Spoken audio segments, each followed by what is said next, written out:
kung kamo pa'y napagaw, parehas na ako, inig tambong ninyong misa, unsay inyong pangayoon sa Ginoo.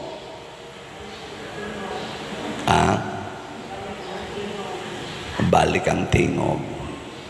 Karon nakabati mo na kung pagaw ko unsay inyong gipangayo sa Ginoo. Mabalik akong tingog. Ang pangutana ngano man.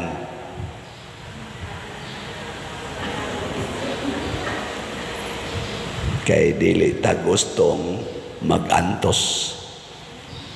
Muna ang pagantos kabahin manis kaluwasan mao man ni ang main nga gigamit ni Hesus aron ta maluwas kanang pagpangayo og milagro or healing, labi na gyud instant healing. Sama nang si Father unta mabalik untang tingog kay gahapon hapit na siya way tingog.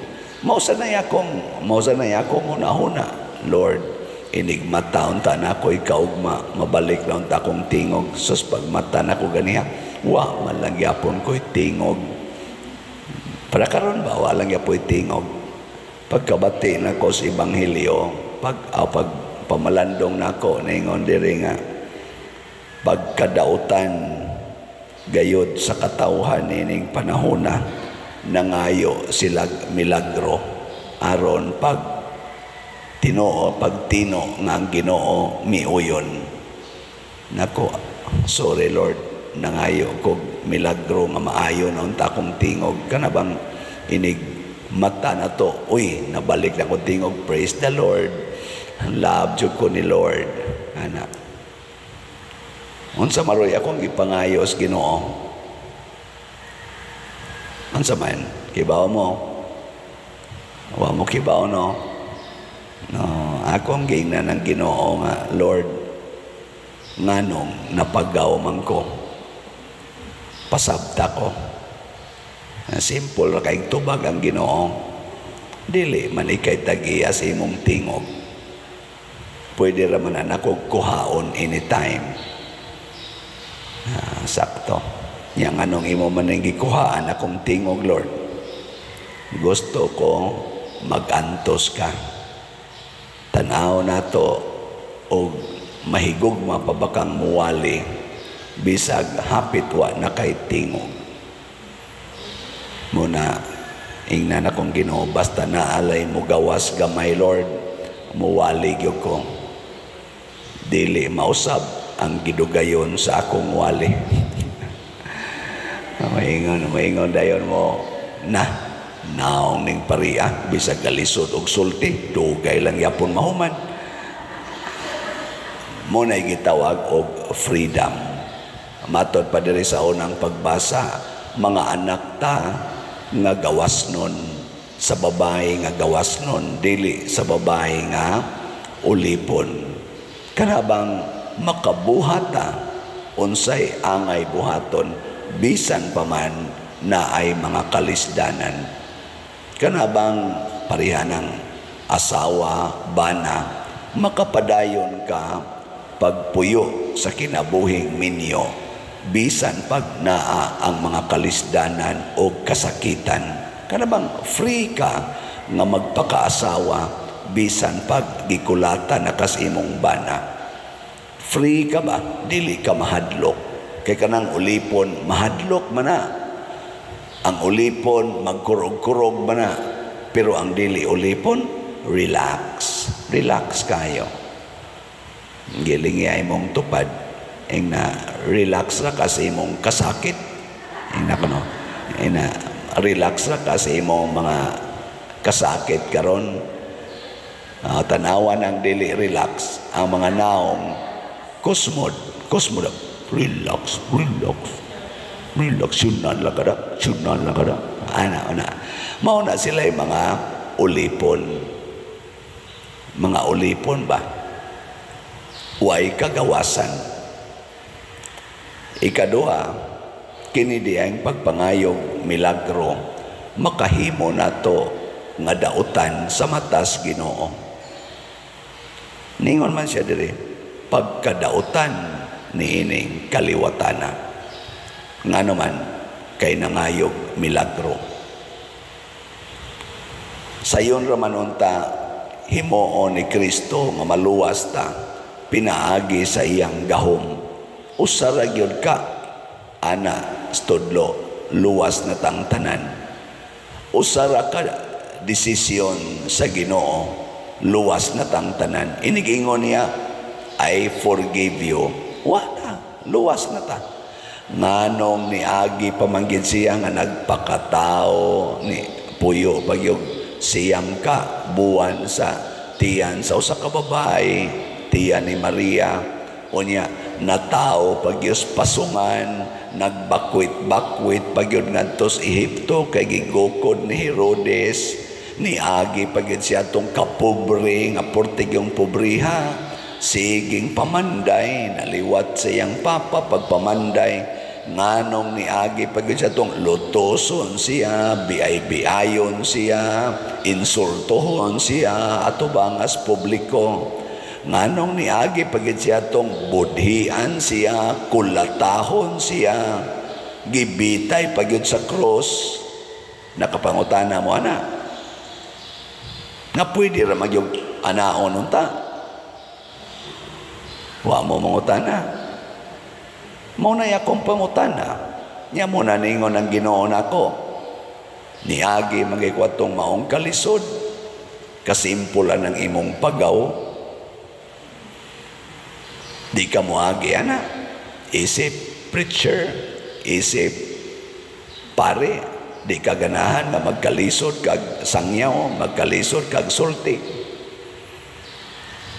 Kung imo nang magikon, mahimo kang dautan. Mo na nga kita ba, mga Katoliko, dili kay tapalabian ang atong attitude bitaw nga gusto tag instant healing. Manabitang mo rin ako dinhi, naay mga sakit, Pader, hilingi ko, Father. Nakoon sa may mong sakit siya. Sakit kaya kung murag migraine. Nako niya, inighuman ako rog pandong sa kong kamot, ug musamot ni. Okay ra nimo sa ayaw sa Pader. Nako kani iyawan on gining tawhana na. O niyang musamot. Musamot ang iyang sakit. Unsa may tabo. Maglagot siya nako or mutamay siya nako. Kana Pader siya di man na makahil. Adto ko pikas, may pato sa kapari kay pag-ana niya siyang kamot ko suswagtang din akong sakit. Gamahanan kay itong pariat kanin pariawa ni gahom. Nya dili din asala na imo ng tamayon ang pari, daigo ni mong usa, tamayon ang usa. Nasa uban, and kani nga Riboltos Birhen, imo lang ni hikapon, dagkot kag kandila, sulbad tanan nimong problema, matuman ang tanan nimong pangandoy. Ning kaadto day ko dagkot itos Birhen sa San Vicente di ay. Hawa na diha, pertinan akong dagkot diha, wag yun matuman akong pangandoy. Unsa man na gitawag nag fanaticism. Fanatic ba? Dili na na pagtuo, tuo-tuo na na. Nya sala na sana. Nga naman instant man ang atong gusto. Kaning niya imna ni iniginom ni mo anib, wag tanday na imong sakit. Kakarinig niya mo akong imnon sa parte na akong inuman na wag ginamayo akong sakit. Tagaan din ka to, mahal ra ba kayo, inom din ka, wag tanday na imong sakit. Motuo na ka ato, din aka motuos Ginoo kadto ng butang nga imong ginom. Peligro no. Unya mahimo na tang dautan kay di naman ta mutuo sa tinuod nga pagtulunan sa Ginoo. Ang giapas na lang nato nga maayo ta. Unsa toy atong tubag sa Salmo?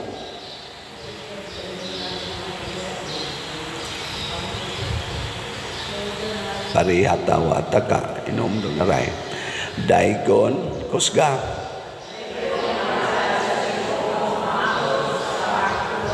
kana magkinaunsa man ang kahintang sa tong kinabuhi, dayga ang Ginoo, ayaw pagmahay, ayaw pagbagulbol, hangtod kita mubalik ngadto niya. Dayga gyud ang iyang ngalan. Praise the Lord gyud kanunay. Ngano man di ay pagsugod ni minyo nindot kay inyong kinabuhi. Praise the Lord.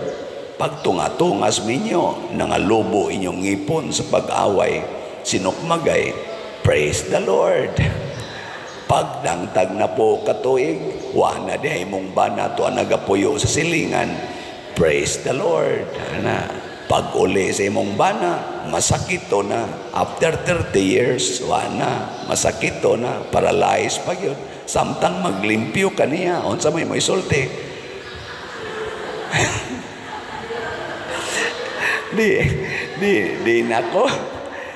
Di na ko may madsin ba? Maglimpyo kasi mong bana nga paralyzed na. Unsa may isulti. Patya ni Lord. Gaba na nini mong panuhaya ka. Ayaw. Dayga yun ang ngalan sa Ginoo. Lord, mauna gini ang for better or for worse. Salamat nga nasinati ginako. Kung mao man ni ang agianan sa among kaluwasan, daygon ang imong kabubuton ug ang imong ngalan. Nindot no. Mingon na Ginoo, you are free. Kay dili ka limited sa joyful moments lang as wife or as husband, but you are always a faithful husband or wife for better or for worse, in sickness and in health, for richer or for poorer, till death do us, do you part. Kay mo man ay commitment sa Ginoo nato. Makasasala ta og buutan, gihigog matas Ginoo. Nangandoy ang Ginoo kanato. Gani, sa dihang nakasa, nagitagmayo, ang Ginoo, mianhi gyud, nagpakamatay gyud para nato. Wa siya muhunong sa paghigugma nato. Hangtod Diyos katapusan muna ang ato sang pagdaig niya, ang atong pagdawat sa iyang kabubuton, wa say sukod, wa say kondisyon. Manindog ta.